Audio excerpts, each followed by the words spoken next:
So some recent comments that have been attributed to Russell Westbrook have crossed my radar, and more than one hoops historian, very braggadocious about the words spoken from the stat-stuffing guard who was just traded to the Dumplings this offseason.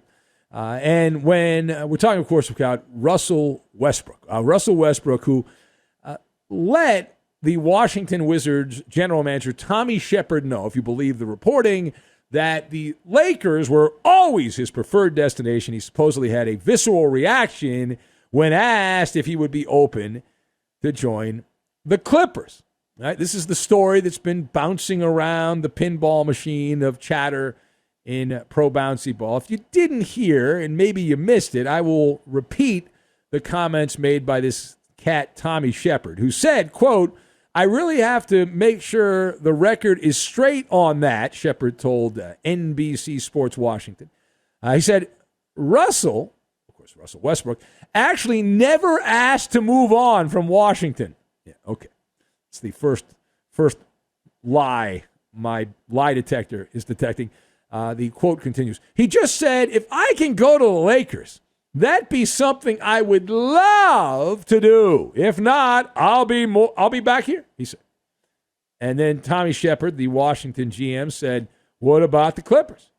And Westbrook said, "Hell no," supposedly. That's the quote that the historians have been running to my inbox to say, "Hey, man, did you see what Russell Westbrook said? He said, hell no to the Clippers. He's a real Laker. See, he's from SoCal. He knows." Yeah, okay.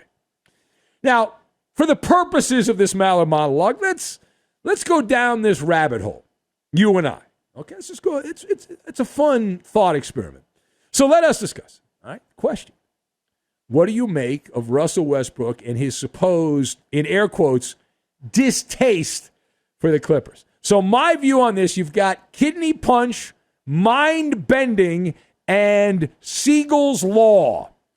And we will combine all of these things together in a suitable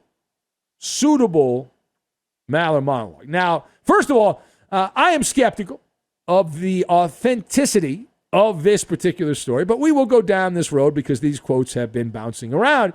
Something doesn't pass the sniff test. It's a nice humdinger of a story.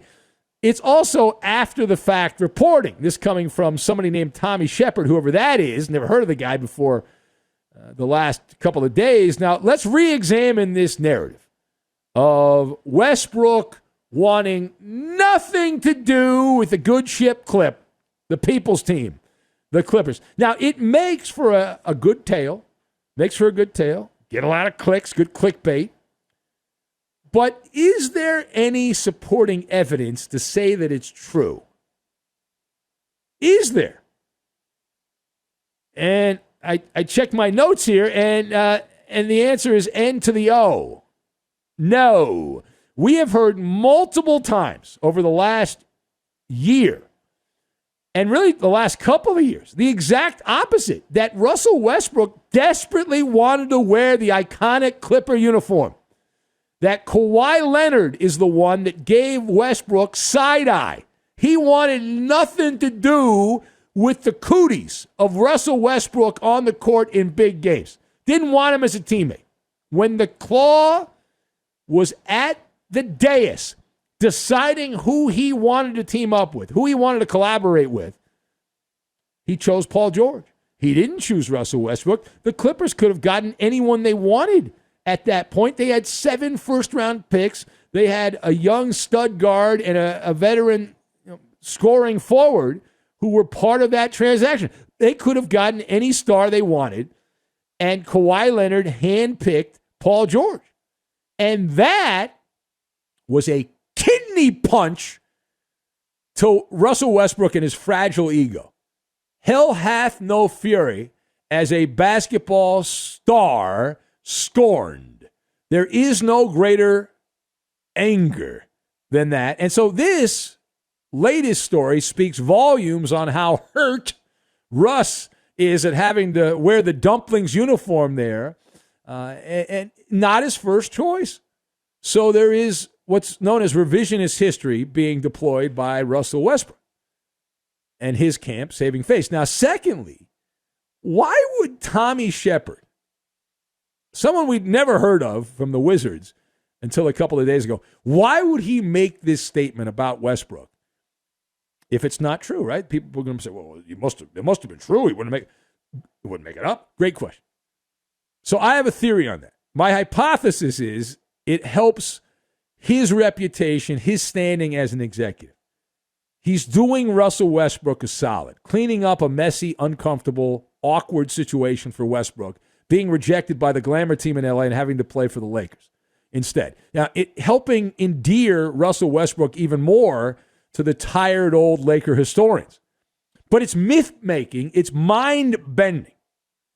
And this also falls in, as many of the things we deal with in this sports world, old-fashioned gaslighting. You deliberately and systematically feed false information about a story, like, for example, Russell Westbrook wanting no part of the Clippers when he was desperately trying to play with Kawhi Leonard for the last couple of years, but saying the opposite, and it leads the people who you're trying to twist their mind around, the gullible folks, to say, I don't know, it's mind manipulation. I don't know what's true, what's not true.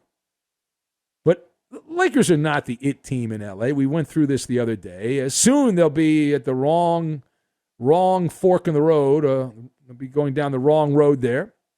Their arena is going to be a dump. They're old money. That's what they are. The Clippers with Steve Ballmer as owner, that's new, fresh, vibrant, building the palace of all palaces in Inglewood, the Mecca, which is, it's going to be amazing.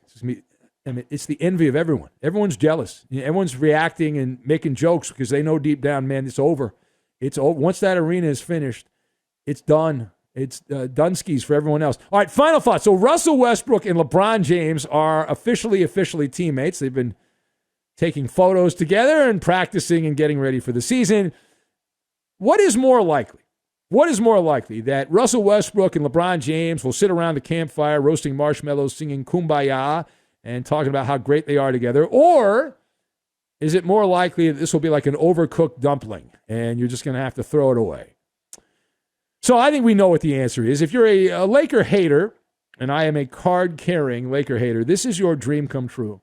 This is the Trojan horse. Russell Westbrook is the Trojan horse. You've got an aging LeBron James. You've got a reckless, rowdy point guard out of control at end of games. It is going to go as well as a guy gargling with kerosene as the mouthwash there while lighting a cigarette at the same time. What could possibly go wrong? Westbrook, for better or worse, is a alpha. He's a ball hog alpha. LeBron James is a ball-dominant player who's also an alpha. Can't have alpha. You need alpha omega. Can't have alpha. And this is a violation of Siegel's law. And you know what Siegel's law is. In case you don't, Siegel's law states that a man with a watch knows what time it is. A man with no watches is never sure. Is never sure. Russell Westbrook is a historically awful big game player. Historically awful. And he said, well, LeBron's great, and LeBron will make up for that. Want to bet? Want to bet? We don't doubt that he will be just as greedy as he's always been. Now, in the regular season, stat stuffing-wise, I think this will actually be okay. Westbrook will get his numbers until the injuries start piling up, and Anthony Davis, the glass man, will go down, as he usually does, most unreliable player in basketball. And then the slipper, the glass slipper, Cinderella's glass slipper breaks, and the sinkhole of the postseason is a liability. So even if the Lakers play well and they represent the dumplings very well, you know what's coming. You know what's on the other side of the mountain. You can't avoid it. It's inevitable. This is the guy that can't shoot straight. He's a career 40% shooter from the floor in the playoffs, and he's a less than 30% three-point shooter. He is the opposite of a sniper. The opposite of that, his assist rebound numbers are lower in the postseason than they are during the regular season. And we have seen this act before. This is not our first trip to the ballet, right? We've seen this before. We know the ending on this. The trap door will open up and swallow up Russell Westbrook, and he'll be mugging to the cameras and all that and flexing and gyrating, having a grand time, while brick, brick. It's a brick house with Russell Westbrook. There is a reason that he's the most decorated player to change teams every year. He is, the traditional trope was the fruit cake at Christmas, right, that gets repackaged and shipped around. Or I guess the analogy we could use like a collection plate at church. It gets passed from person to person. Russell Westbrook, this is unprecedented for a player that's won an MVP award to change teams 4 consecutive years. This has never happened before. Ever. Oklahoma 1 year, boom, on to Houston, on to Washington, out of the Lakers. Look in the mirror on the wall. This is somebody who is better in theory than in reality. And that is a fact. And you know it. You know it's true. No lies detected. You know I'm speaking the gospel here.